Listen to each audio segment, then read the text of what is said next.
But finally, I do just wonder if the mainstream media are starting to realize there's a story about Meghan Markle and her past that has long not been told. I was, 17 years older. So, first and foremost, where this kind of rumor has come from, where apparently, allegedly, Megsy's lying about her age and she's older than what she actually claims to be. So when Meghan came along into the scene, I just thought, this is fascinating. How is this going to play out? To tell the truth, I spoke to very few friends of Meghan because she put a fatwa on anyone talking to me. The other thing I'm going to say, and I know this is weird, but there's one of those conspiracy theories on the internet that she might not have actually carried her babies, one or both, that they may have used a surrogate. And that's the problem. They've stupidly put out so many dumb lies, the car chase, etc., that now nobody believes anything they say. And that's scary and dangerous. There are so many telltale signs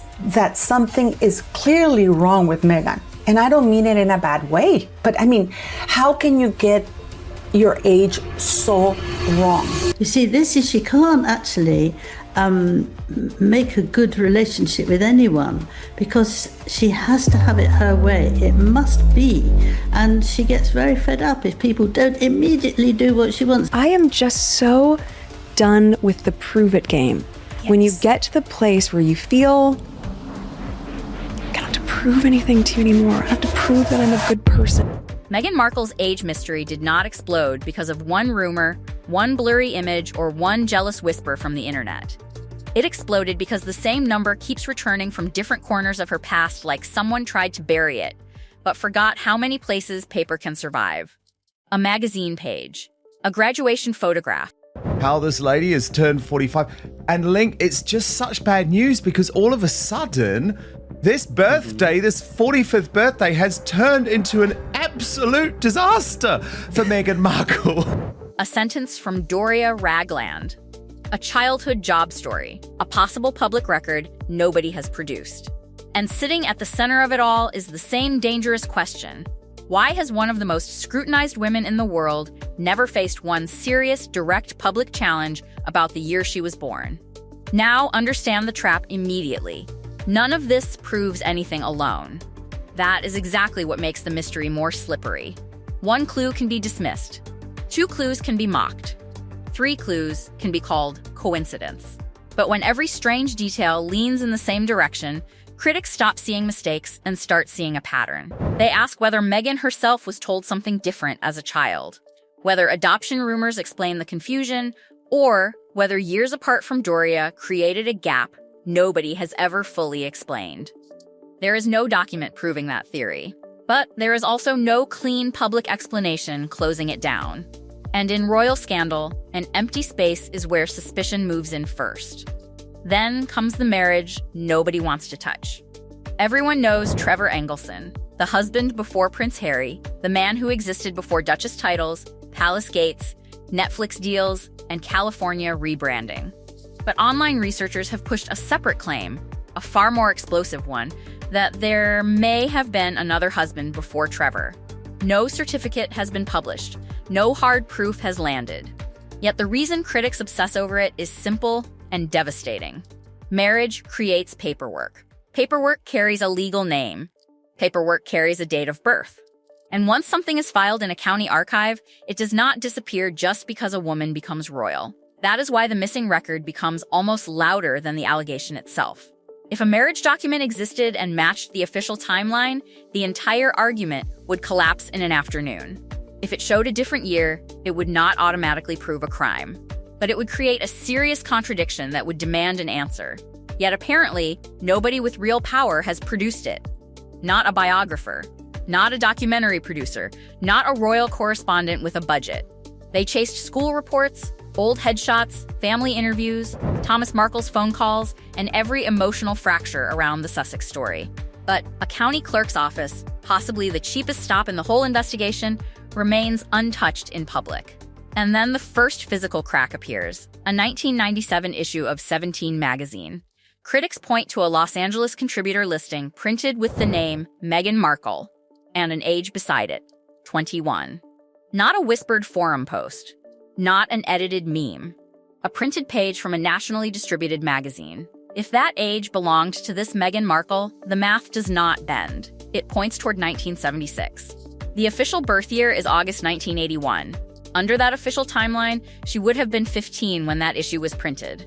15 and 21 are not a typo you shrug past. They are separated by 6 years, 6 birthdays, 6 versions of a life. But here is where the defense rushes in. And it is not weak. Magazines make mistakes. Ages get transposed. Teenagers can inflate age to sound more serious. And in Los Angeles, Markle is not an impossible surname. The listing could refer to another woman entirely. Nobody has publicly proven otherwise. That should have ended the matter. Except critics argue the magazine is not the case. It is the first crack in the wall. A typo can explain one page. It cannot explain why other strange dates, other memories, and other public statements appear to drift in the same direction. Then the graduation photograph enters, and suddenly the mystery moves from ink to image. A widely circulated cap and gown photo shows Meghan with a tassel critics read as 95. The published record says she finished high school in 1999. Those years cannot both be true. If critics are right, and she graduated in 1995 at around 18, then the birth year lands near 1977. That would make her several years older than the official public age. But even that clue comes with a warning label. Low-resolution tassel numbers can deceive the eye. Enlarging a blurry image does not make it truthful. It only makes people more confident in what they already want to see. Still, the absence around that photo becomes its own clue. A graduating class is not one person. It is hundreds of classmates, yearbooks, reunions, teachers, group photographs, archived memories, old programs, and people who remember who sat beside whom. If 1995 were truly the year, someone should be able to say it clearly, on the record, without hiding behind anonymous posts.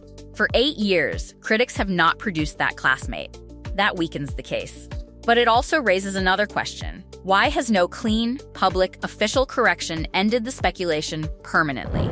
Then, Doria Ragland walks into the story, not through a leaked file, but through her own voice. Doria was born in 1956. She has publicly described being roughly 20 when she was pregnant. Nobody forced that number out of her. Nobody framed it as a trap. Yet 1956 plus 20 lands around 1976. Under the official timeline, Doria was closer to 25 when Meghan was born. A mother can absolutely misremember a casual age from decades ago. But critics notice the same thing again. Even the loose memory rounds toward the older timeline. Then, the frozen yogurt story, one of Meghan's warmest origin stories, turns strangely cold. Meghan has told it for years, including to Oprah, her first job scooping frozen yogurt in Los Angeles at 13. It sounds humble, relatable, almost too perfect. But critics drag it straight into California labor law, where hiring a 13-year-old for that kind of work was heavily restricted. So either the shop operated outside the rules, the memory is imprecise, or she was older than 13 when she stood behind that counter. And then, the story gains a second problem. Yasmin Bleeth. A commercial mentioned around that period, and a 1997 timing issue that places Meghan at 15 or 16 under the official timeline, not 13. By now, the scandal is no longer about one birthday candle. It is about direction. The magazine, the tassel, Doria's age, the yogurt shop, the 1997 commercial reference none fatal alone, all suspicious together. Critics argue the mistakes do not scatter randomly. They keep leaning toward a woman older than the official record says. And that is where Hollywood enters like a silent co-conspirator. Because in entertainment, age is not trivia. Age decides the room, the role, the casting category, the shelf life, and the future. By 2011, when Meghan read for Suits as Rachel Zane, a young, ambitious paralegal, an actress in her mid-30s without major credits would have faced a very different calculation. Nothing about that is criminal. But it is an incentive. And incentives have consequences. Once an age appears on casting paperwork, profiles, press kits, and industry databases, it hardens. Correcting it later does not look like housekeeping. It looks like confession. So the number travels. It moves from audition rooms to interviews, from interviews to biographies, from biographies to palace coverage. Then, Trevor Engelson becomes important again, because he knew Meghan before the polish, before the palace, before the final public version was sealed. And since the divorce, on this subject, he has offered nothing.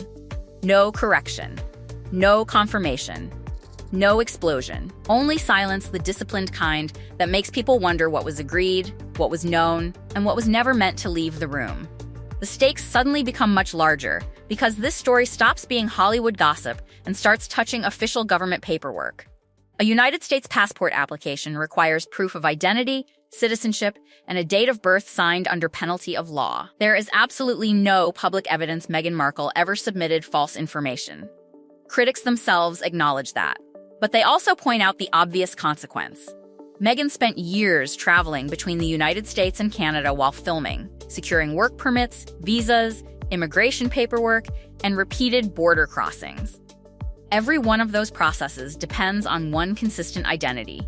Either every official document matches the public birth year perfectly, or it does not.